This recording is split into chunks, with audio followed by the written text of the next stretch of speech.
An Occurrence at Owl Creek Bridge. By Ambrose Bierce. 1. A man stood upon a railroad bridge in northern Alabama, looking down into the swift water 20 feet below.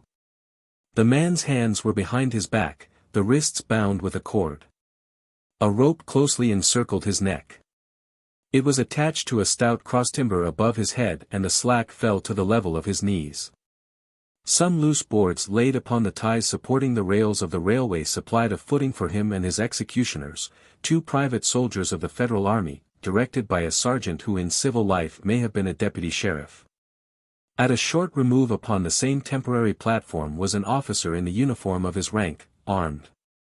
He was a captain. A sentinel at each end of the bridge stood with his rifle in the position known as support, that is to say, vertical in front of the left shoulder, the hammer resting on the forearm thrown straight across the chest, a formal and unnatural position, enforcing an erect carriage of the body. It did not appear to be the duty of these 2 men to know what was occurring at the center of the bridge, they merely blockaded the 2 ends of the foot planking that traversed it. Beyond one of the sentinels nobody was in sight. The railroad ran straight away into a forest for 100 yards, then, curving, was lost to view.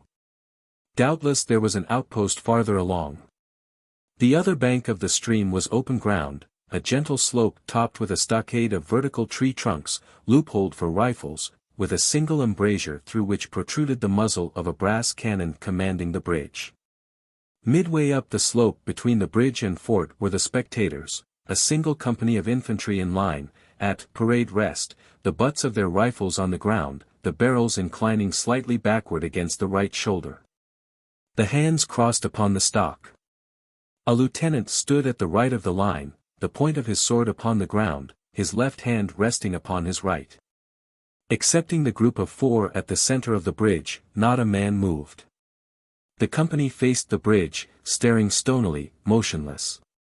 The sentinels, facing the banks of the stream, might have been statues to adorn the bridge. The captain stood with folded arms, silent, observing the work of his subordinates, but making no sign.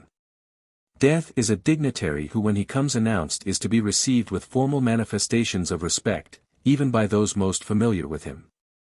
In the code of military etiquette silence and fixity are forms of deference. The man who was engaged in being hanged was apparently about 35 years of age. He was a civilian, if one might judge from his habit, which was that of a planter. His features were good, a straight nose, firm mouth, broad forehead, from which his long, dark hair was combed straight back, falling behind his ears to the collar of his well-fitting frock coat. He wore a mustache and pointed beard, but no whiskers, his eyes were large and dark gray, and had a kindly expression which one would hardly have expected in one whose neck was in the hemp. Evidently this was no vulgar assassin. The liberal military code makes provision for hanging many kinds of persons, and gentlemen are not excluded. The preparations being complete, the 2 private soldiers stepped aside and each drew away the plank upon which he had been standing. The sergeant turned to the captain, saluted and placed himself immediately behind that officer, who in turn moved apart 1 pace. These movements left the condemned man and the sergeant standing on the 2 ends of the same plank, which spanned 3 of the crossties of the bridge. The end upon which the civilian stood almost, but not quite, reached a 4th. This plank had been held in place by the weight of the captain, it was now held by that of the sergeant. At a signal from the former the latter would step aside, the plank would tilt and the condemned man go down between 2 ties. The arrangement commended itself to his judgment as simple and effective. His face had not been covered or his eyes bandaged. He looked a moment at his unsteadfast footing, then let his gaze wander to the swirling water of the stream racing madly beneath his feet. A piece of dancing driftwood caught his attention and his eyes followed it down the current. How slowly it appeared to move! What a sluggish stream! He closed his eyes in order to fix his last thoughts upon his wife and children. The water, touched to gold by the early sun, the brooding mists under the banks at some distance down the stream, the fort, the soldiers, the piece of drift, all had distracted him. And now he became conscious of a new disturbance. Striking through the thought of his dear ones was sound which he could neither ignore nor understand, a sharp, distinct, metallic percussion like the stroke of a blacksmith's hammer upon the anvil. It had the same ringing quality. He wondered what it was, and whether immeasurably distant or nearby. It seemed both. Its recurrence was regular, but as slow as the tolling of a death knell. He awaited each new stroke with impatience and, he knew not why, apprehension. The intervals of silence grew progressively longer, the delays became maddening. With their greater infrequency the sounds increased in strength and sharpness. They hurt his ear like the thrust of a knife. He feared he would shriek. What he heard was the ticking of his watch. He unclosed his eyes and saw again the water below him. If I could free my hands, he thought, I might throw off the noose and spring into the stream. By diving I could evade the bullets and, swimming vigorously, reach the bank, take to the woods and get away home. My home, thank God, is as yet outside their lines. My wife and little ones are still beyond the invaders' farthest advance. As these thoughts, which have here to be set down in words, were flashed into the doomed man's brain rather than evolved from it, the captain nodded to the sergeant. The sergeant stepped aside. 2. Peyton Farquhar was a well-to-do planter, of an old and highly respected Alabama family. Being a slave owner and like other slave owners a politician, he was naturally an original secessionist and ardently devoted to the Southern cause. Circumstances of an imperious nature, which it is unnecessary to relate here, had prevented him from taking service with that gallant army which had fought the disastrous campaigns ending with the fall of Corinth. And he chafed under the inglorious restraint, longing for the release of his energies, the larger life of the soldier, the opportunity for distinction. That opportunity, he felt, would come, as it comes to all in wartime. Meanwhile he did what he could. No service was too humble for him to perform in the aid of the South, no adventure too perilous for him to undertake if consistent with the character of a civilian who was at heart a soldier. And who in good faith and without too much qualification assented to at least a part of the frankly villainous dictum that all is fair in love and war. One evening while Farquhar and his wife were sitting on a rustic bench near the entrance to his grounds, a grey-clad soldier rode up to the gate and asked for a drink of water. Mrs. Farquhar was only too happy to serve him with her own white hands. While she was fetching the water her husband approached the dusty horseman and inquired eagerly for news from the front. "The Yanks are repairing the railroads," said the man, "and are getting ready for another advance. They have reached the Owl Creek Bridge, put it in order and built a stockade on the north bank. The commandant has issued an order, which is posted everywhere, declaring that any civilian caught interfering with the railroad, its bridges, tunnels, or trains will be summarily hanged." I saw the order. "How far is it to the Owl Creek Bridge?" Farquhar asked. "About 30 miles. Is there no force on this side of the creek?" "Only a picket post half a mile out, on the railroad, and a single sentinel at this end of the bridge." "Suppose a man, a civilian and student of hanging, should elude the picket post and perhaps get the better of the sentinel," said Farquhar, smiling, "what could he accomplish?" The soldier reflected. "I was there a month ago," he replied. "I observed that the flood of last winter had lodged a great quantity of driftwood against the wooden pier at this end of the bridge. It is now dry and would burn like tinder." The lady had now brought the water, which the soldier drank. He thanked her ceremoniously, bowed to her husband and rode away. An hour later, after nightfall, he repassed the plantation, going northward in the direction from which he had come. He was a Federal scout. 3. As Peyton Farquhar fell straight downward through the bridge he lost consciousness and was as one already dead. From this state he was awakened, ages later, it seemed to him, by the pain of a sharp pressure upon his throat, followed by a sense of suffocation.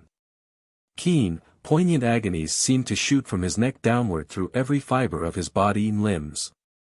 These pains appeared to flash along well-defined lines of ramification and to beat with an inconceivably rapid periodicity. They seemed like streams of pulsating fire heating him to an intolerable temperature. As to his head, he was conscious of nothing but a feeling of fullness, of congestion. These sensations were unaccompanied by thought. The intellectual part of his nature was already effaced, he had power only to feel, and feeling was torment. He was conscious of motion. Encompassed in a luminous cloud, of which he was now merely the fiery heart, without material substance, he swung through unthinkable arcs of oscillation, like a vast pendulum. Then all at once, with terrible suddenness, the light about him shot upward with the noise of a loud splash, a frightful roaring was in his ears, and all was cold and dark. The power of thought was restored. He knew that the rope had broken and he had fallen into the stream.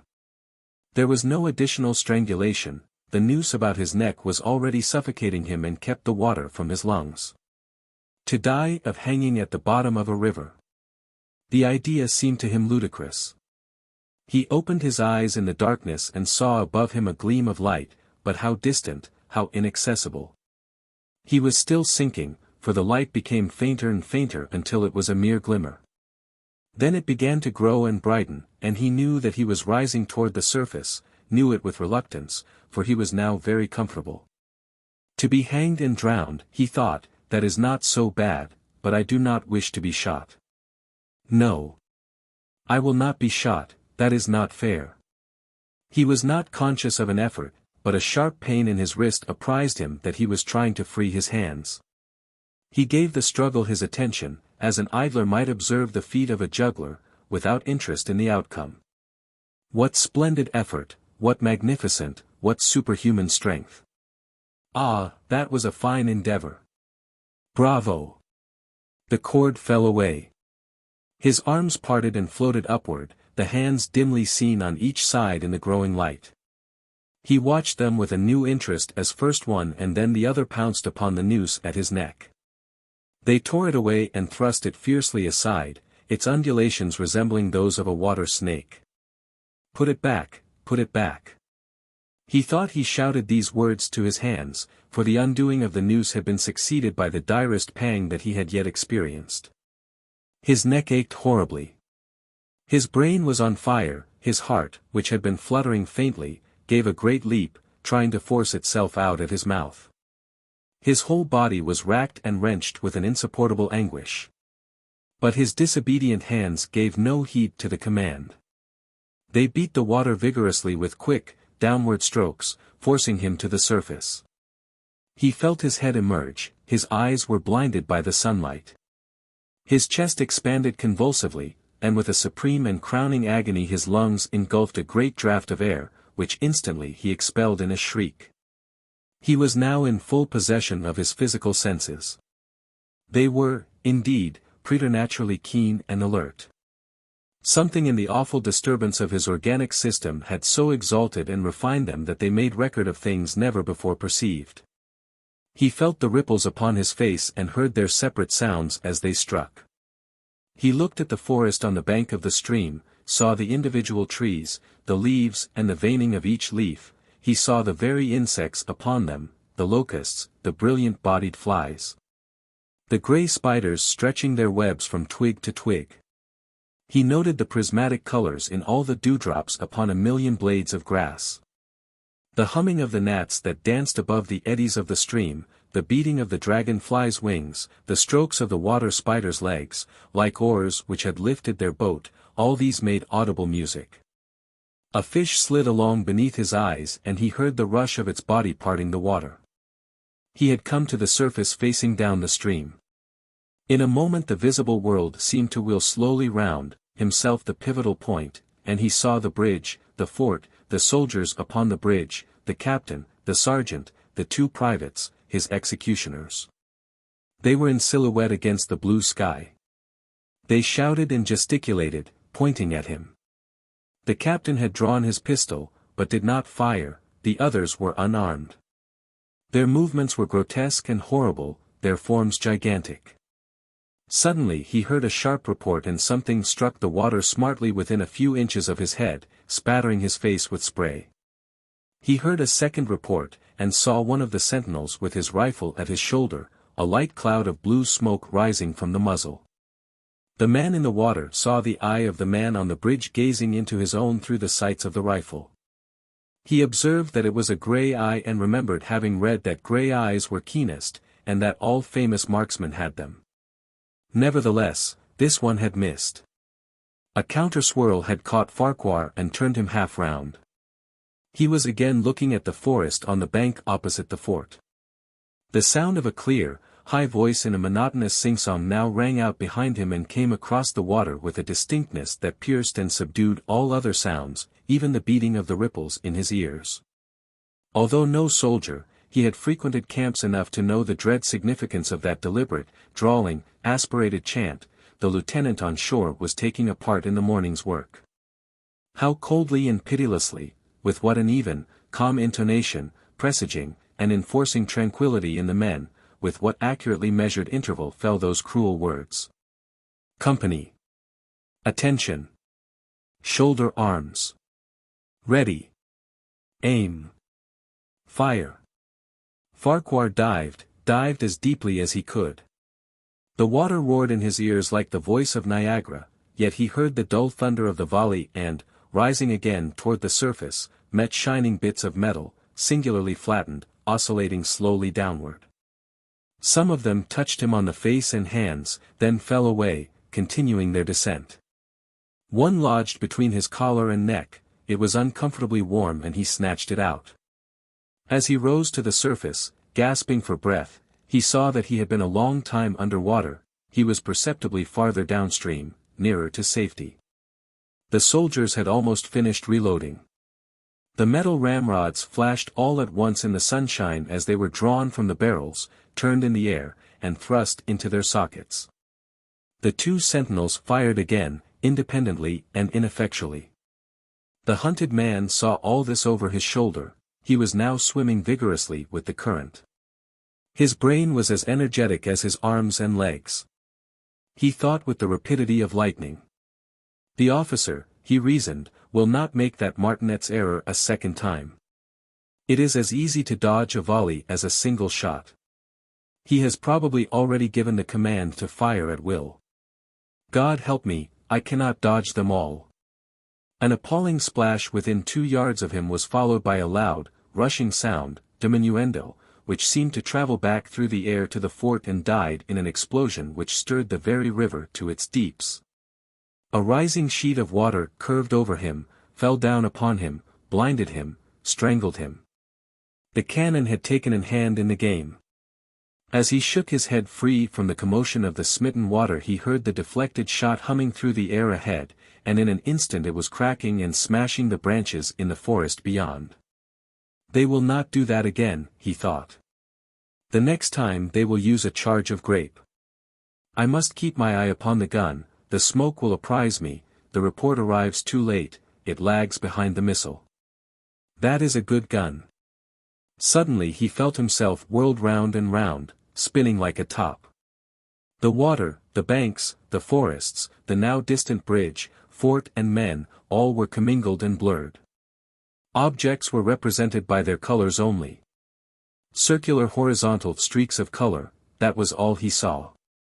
He had been caught in a vortex and was being whirled on with a velocity of advance and gyration that made him giddy and sick. In few moments he was flung upon the gravel at the foot of the left bank of the stream, the southern bank, and behind a projecting point which concealed him from his enemies. The sudden arrest of his motion, the abrasion of one of his hands on the gravel, restored him, and he wept with delight. He dug his fingers into the sand, threw it over himself in handfuls and audibly blessed it. It looked like diamonds, rubies, emeralds, he could think of nothing beautiful which it did not resemble. The trees upon the bank were giant garden plants, he noted a definite order in their arrangement, inhaled the fragrance of their blooms. A strange roseate light shone through the spaces among their trunks and the wind made in their branches the music of Aeolian harps. He had not wished to perfect his escape, he was content to remain in that enchanting spot until retaken. A whiz and a rattle of grape shot among the branches high above his head roused him from his dream. The baffled cannoneer had fired him a random farewell. He sprang to his feet, rushed up the sloping bank, and plunged into the forest. All that day he traveled, laying his course by the rounding sun. The forest seemed interminable, nowhere did he discover a break in it, not even a woodman's road. He had not known that he lived in so wild a region.